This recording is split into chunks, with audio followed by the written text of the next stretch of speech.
Persaingan antara Apple dengan Google yang sekarang diperdagangkan di Wall Street lewat induk perusahaannya Alphabet Inc. bukan sebatas persaingan dalam pasar smartphone, yakni Google dengan operating system Android dan Apple dengan iPhone berbasis iOS. Google is definitely, and Alphabet is definitely more suited to grow in the future because they're more like a web company and they really cover a lot of different areas.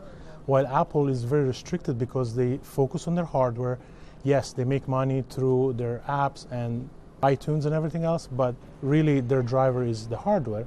Sempat terseoknya Apple yang selama ini menjadi perusahaan dengan nilai valuasi tertinggi, antara lain karena melambatnya penjualan iPhone dan kekhawatiran bahwa pasar smartphone telah mencapai titik jenuh. Perusahaan-perusahaan teknologi memang dipaksa untuk terus berinovasi, termasuk menyisihkan sebagian modalnya untuk diinvestasikan dalam teknologi masa depan. Apple misalnya dulu bertumpu pada penjualan komputer, lalu akhirnya berubah menjadi penjual smartphone utama dengan gebrakannya tahun 2007 saat meluncurkan iPhone perdananya.